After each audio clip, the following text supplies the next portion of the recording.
Peace, love, liberty, radio. And the walls come crashing down as the war at home reaches your town. You have no choice, it's safe and clean. We all submit to the war machine. You know what day it is. You know. That's right. It's Festivus.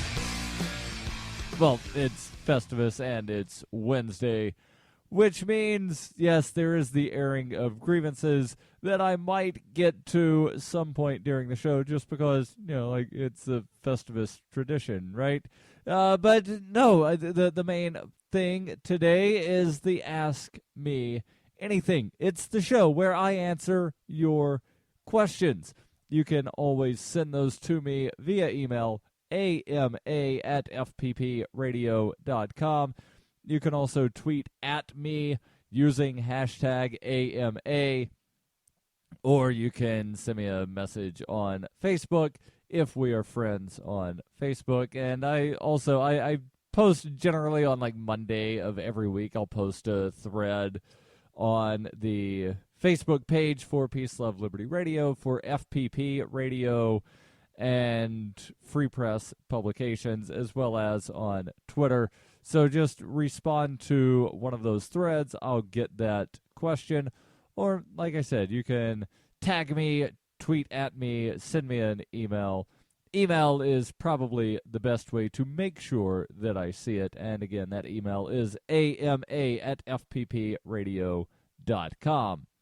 So let me jump into before I jump into the questions, I just want to say that apologies for forgetting to put something in the show notes on Monday that I said I was going to put in the show notes.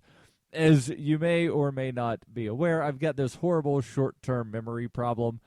And it's one of those weird things because I was talking to somebody not too long ago about the short-term memory thing of, you know, like I'll forget stuff all the time. And then several hours later, I'll remember, I was supposed to have done fill in the blank. And I, didn't do it. And that just reminded me of something that I said I was going to do on Friday that I did not do on Friday. I then set an alarm on my phone that did not go off to remind me to do it on Monday. And now I'm remembering to do it now. So I am...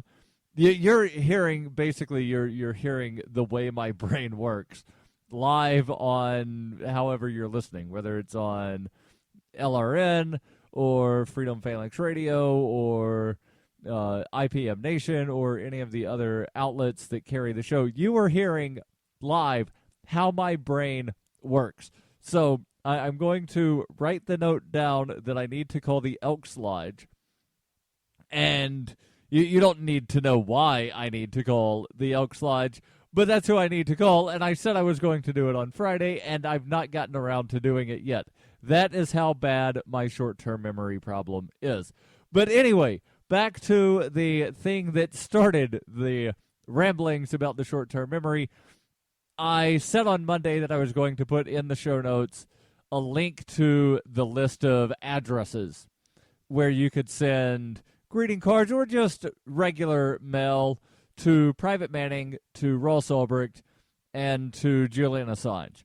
I have since gone back and edited the show notes for Monday's show to include that link. I'm also including it in the show notes today. And to make sure I don't forget, I've already edited the show note. Like, I pre-edit the show notes sometimes.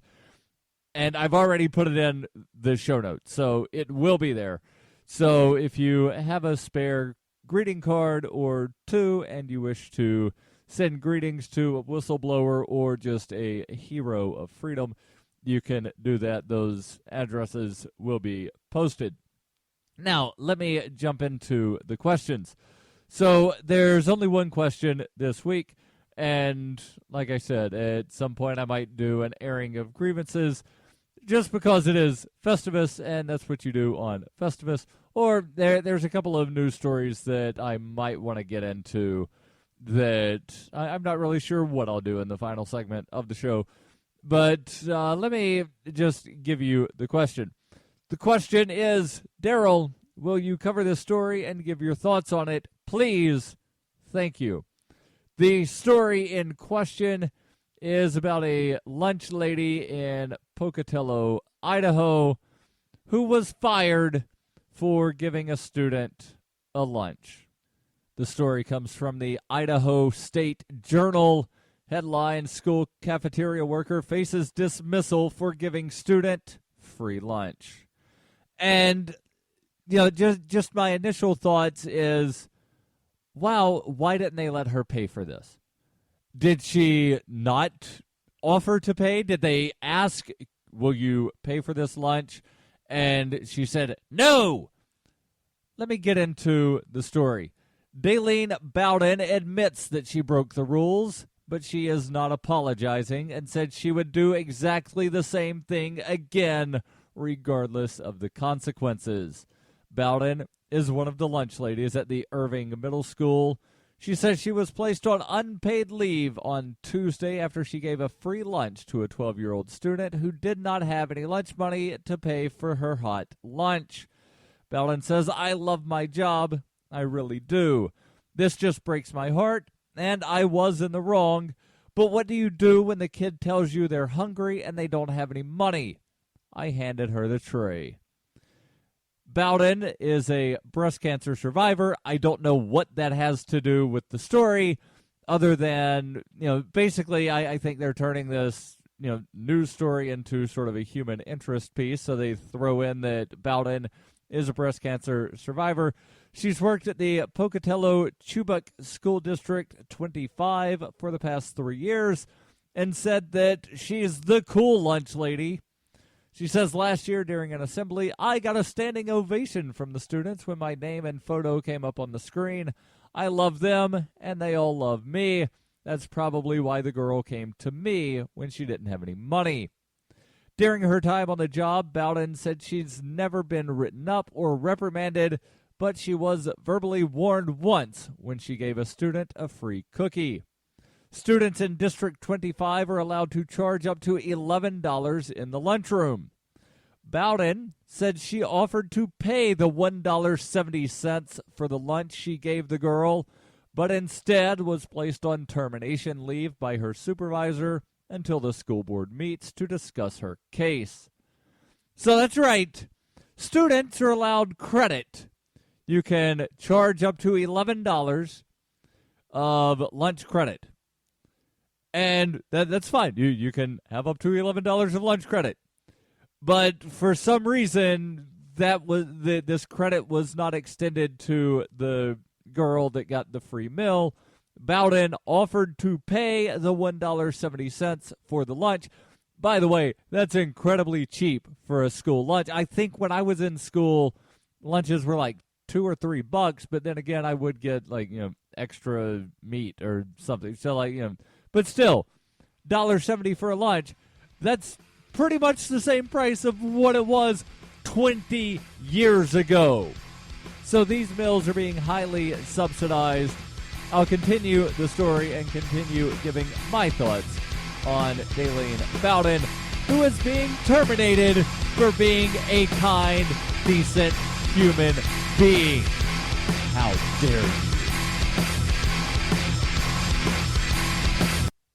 Bitcoin Not Bombs is a launching pad for nonprofits and social entrepreneurs into the financial freedom of the Bitcoin economy. Bitcoin Not Bombs offers premium publicity campaigns designed to facilitate an organization's adoption of Bitcoin as a payment system. Bitcoin Not Bombs is fully committed to being the hub of the nonprofit sector of the Bitcoin economy, maximizing the potential cross-promotion of all our clients and commercial partners. To learn more, visit bitcoinnotbombs.com. You can support FPP Radio by shopping online. Whether you're looking for precious metals, bitcoins, or books, you'll find that and more at shop.fppradio.com. Every purchase you make from one of my affiliates, like Namecheap, Spendabit, and Amazon at shop.fppradio.com helps fund FPP Radio. Or you can shop directly from FPP with Bitcoin in the Bitcoin store. That's shop.fppradio.com.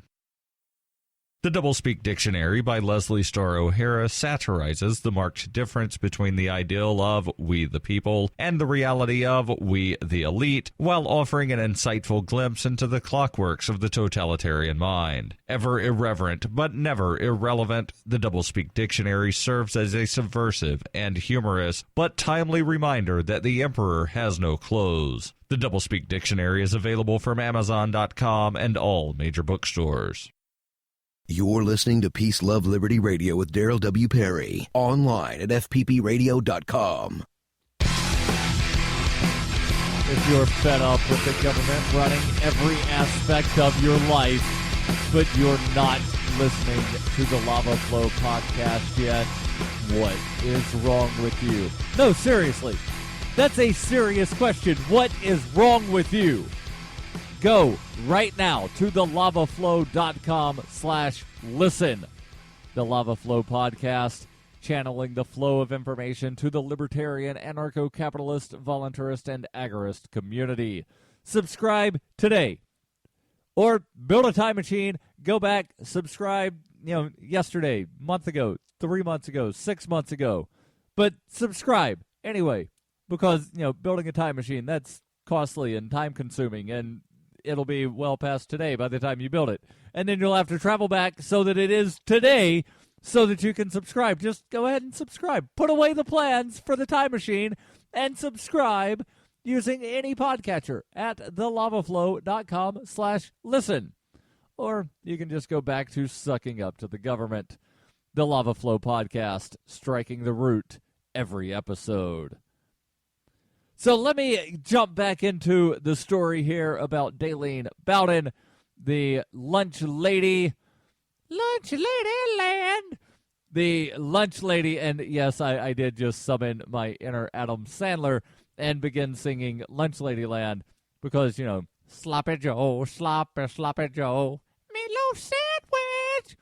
Daleen Bowden, lunch lady, former lunch lady at the Pocatello Chubbuck School District number 25, gave a student a free lunch, offered to pay the $1.70 for the lunch, but was placed on termination leave.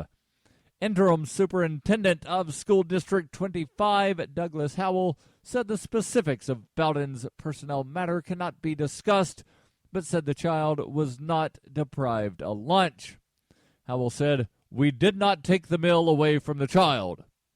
The superintendent said the district makes extreme efforts to make sure children who live in economically disadvantaged homes receive free or reduced lunches. He says our free and reduced lunch efforts involve social workers and community outreach workers, but apparently not the kindness of a lunch lady who doesn't want to see one of the children go without a meal. In addition, School District 25 participates in the Idaho Food Bank's Weekend Backpack program that sends food items home with students in need. Lunchrooms in the district throw food away every day, according to Bowden, and she said that giving the girl a free lunch did not shortchange any of the paying students. Bowden says if the kids can't pay and they're over their limit, meaning they've already charged up to $11, and, well, sorry, kid, but you've already charged $11, and this meal's $1.70, and you don't have money. Well, here's what we do. The workers, this from Bowden, the workers take away the tray and dump it right there in the line. So they will throw food away instead of giving a kid a meal when the kid doesn't have the money or the lunch credit to cover the cost of the meal. But a spokeswoman, Shelley Allen, spokeswoman for the School District 25, said students that exceed the $11 charge are still provided something to eat. Doesn't say what the something is, but Bowden says they dump that meal right in front of the kid. Allen says they try to do it privately and discreetly, and parents are notified once the lunch bill reaches $11. Allen said, according to the District 25 employee manual, workers are given a warning and then reprimanded and ultimately terminated if behavior that violates district policy continues. Allen also declined to discuss Bowden's situation, calling it a personnel matter, but said Bowden's supervisor acted within the district's policy. Allen said, quote, "In this case, the supervisor behaved in a professional and appropriate manner. I'm sorry that this is me cutting in. I'm sorry, but firing someone for being a decent human for not wanting a child to go without a lunch is not acting in a professional and appropriate manner. That's acting in a bureaucratic, sort of robotic manner of no sense of feeling, no understanding of human emotions. The rules say that I must terminate you because you broke the rules. I am a bureaucrat. I don't have any room in my heart because I don't have a heart because I am a bureaucrat. Rules say this. Punishment is this. Must follow what rules say." That's how this superintendent and the supervisor are acting by firing this woman for giving the kid a lunch. And now, as often happens when somebody winds up doing something that is not morally wrong but violates a rule, Daleen Bowden says, "I admit I screwed up. I gave her a lunch. I offered to pay for the meal, but that didn't matter." And the reason I say that she's doing what so many other people do is jails are full of people. Well, one, they're full of people who claim, "I was framed." And they're also full of people who have harmed no one, but will say, "Well, yeah, what I did was wrong." No, what you did was not wrong. What you did may have been illegal, but wrong and illegal are not the same thing. Right and legal are not the same thing. Because remember, at one time, it was perfectly legal to claim to own another human being. At one time, it was perfectly legal to force a business to not serve certain customers. At one time, it was perfectly legal to force certain groups of ethnic people to go live in concentration camps and then kill them. That none of those things were right. So right and legal are not the same thing. Wrong and illegal are not the same thing. At one time in this country, it was illegal to help a slave escape from his master. That doesn't mean it was wrong. That just means it was illegal.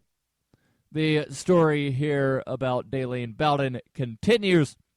Ironically, Bowden said she later found out the girl was within her $11 limit and could have charged the meal, but the girl didn't know her balance and was too embarrassed and afraid to ask.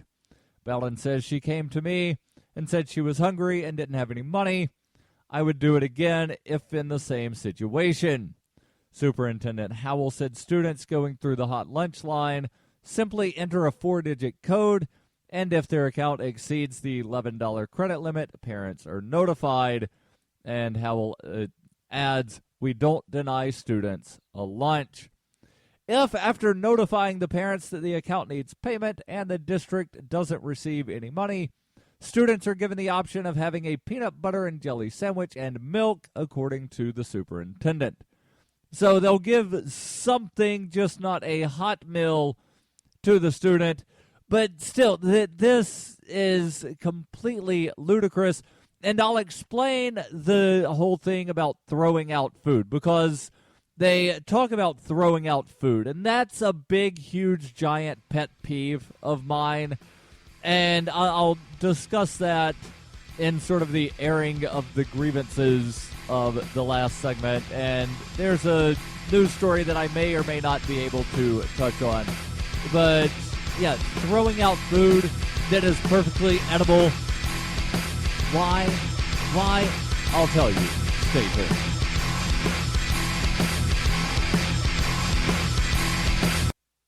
Hey, this is Michael Dean from the Freedom Fiends radio show. I've been working with computer programmer Derek Slopey to create Fiend Phone. I'm using Fiend Phone right now to talk with and record one of my co-hosts in real time. Take it, Davi. Hey, this is Davi Barker, and I'm 1,000 miles away from Michael, but we sound like we're in the same room. We sure do, Davi. So, Davi, please tell the nice people more about Fiend Phone. FiendPhone is free, open-source software that opens up a global world of possibilities for collaborative, high-quality remote voice media production, and I'm digging it. People can try the Windows beta version of FiendPhone right now at fiendphone.com. But we're also raising money to vastly improve FiendPhone and vastly improve independent talk media worldwide. So go to fiendphone.com to help out. Who will build the audio roads? We will, with your help.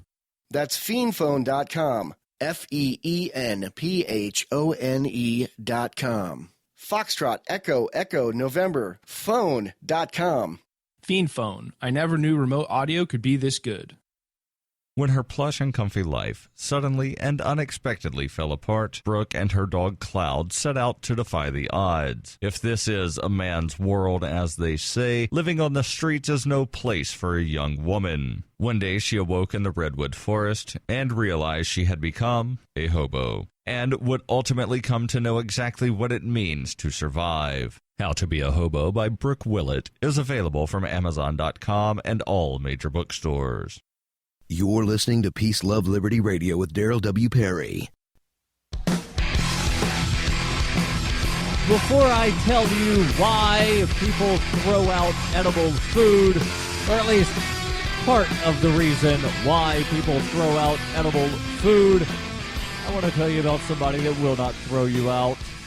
They will not throw you out at all, but they will sell you some gold and silver. That would be the fine people over at Roberts and Roberts Brokerage. And they've been selling gold and silver for nearly 40 years. And they've been a trusted source for buying and selling precious metals like gold and silver for just as long. And they take Bitcoin for precious metal purchases. You know Bitcoin, the digital currency that you can buy all kinds of wonderful things with. Yeah, Roberts and Roberts Brokerage. They take Bitcoin. And if you use Bitcoin, there's no minimum purchase amount for orders paid in Bitcoin. So give them a call today for knowledgeable advice on buying and selling precious metals and a forward-thinking approach to new technologies.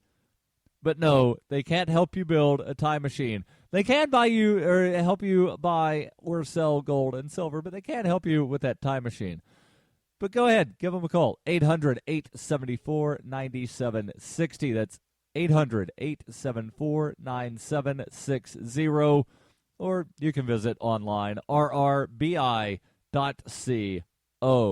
That's rrbi.co.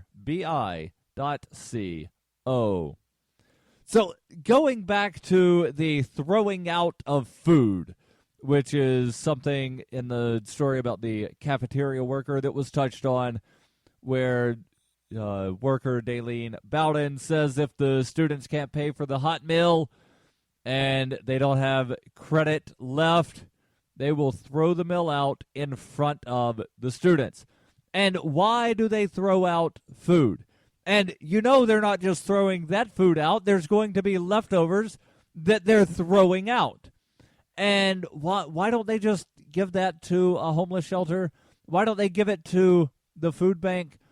And the claims that I've heard previously are, well, you know, people will sue if they get sick.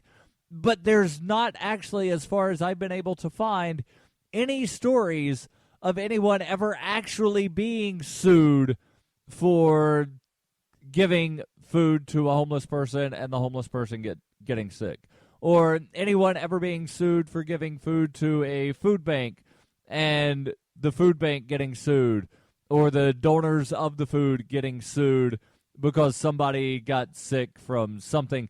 But there's the fear, and that's really what stops people from doing a lot of stuff is fear. People are afraid that, well, I heard that somebody got sued on this one time. And there have been stories. There was a story in Louisiana that I think I covered a couple of years ago. There was a hunters association that donated food to a food bank, and because it wasn't packaged in the certain way that food regulators in Louisiana said that it had to be packaged, no, the food regulators did not call up the hunters and say, come pick up your meat. What the food regulators did was they took the meat from the food the food bank or whatever it was, and they poured bleach on it to make sure that no one could eat it. They didn't say, oh, sorry, you can't give this away, but if you want it, that's fine. No. The food regulators came in and destroyed the food, making sure that no one could eat the food. And this happens all over the place to where, food is just completely destroyed. Can't give it away. The policies of big chain restaurants, you cannot give away the food. You have to throw it away. There are some places, Panera being one of them, where they'll take the day-old stuff, they package it the way that it needs to be packaged, and they'll give it to food banks in certain areas.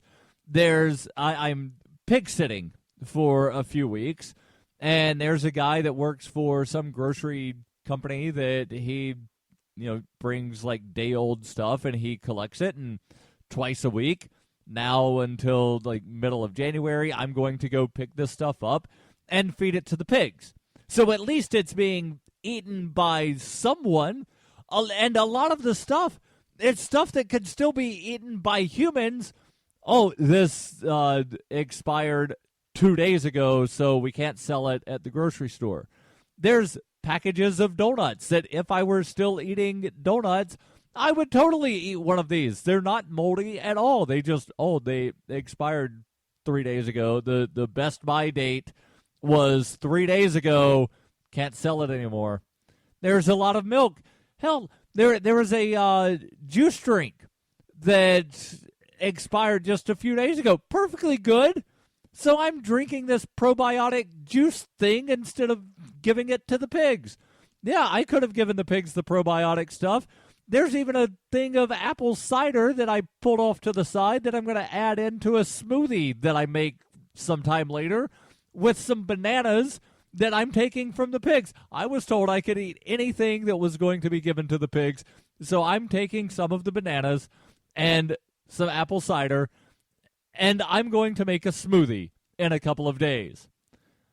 But for some weird reason, because this stuff is just, past the expiration date, can't sell it at the store, can't give it to the food bank because the food bank can't take it to give it to people that need food, so it winds up becoming pig food. The pigs love it. The pigs absolutely love the milk bread. So let me, while I'm talking about the pig farming, let me explain milk bread. Milk bread, if I were a pig, it would be my favorite thing in the world. So what you do is you take bread. It can be regular bread. It can be the cinnamon raisin bread, which they've got a bunch of. It can be donuts, and the pigs love donuts. And here at the farm that I'm staying at, Mark Edge has a rule that every pig gets a donut every day. So you always make sure that you put plenty of donuts in the milk bread. But you take a 5-gallon bucket, you fill it up with bread, you smash it down once, you put more bread, you smash it down, then you put 1.5 gallons of milk.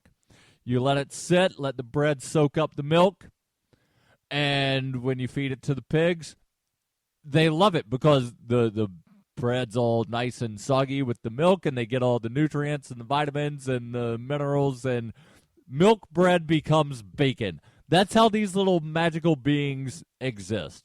They take things and turn it into bacon. They don't really like bell peppers or green beans or carrots, but they will turn those things into bacon if you can get them to eat them. And Santa Claus came early, and all the pigs had candy canes today, and they are absolutely happy, and they'll get more milk bread before it gets dark tonight. And I've got just about a minute left in the show, so I will touch real quick on Error 451. That number might ring a bell in your brain. Yeah, Fahrenheit 451, the Ray Bradbury novel. Well, apparently the Internet Engineering Steering Group has added 451 to the list of error codes. If you see Error 451, it means something is being censored. Some government somewhere doesn't want you to see something. I'll post the story in the show notes. You can read all about it.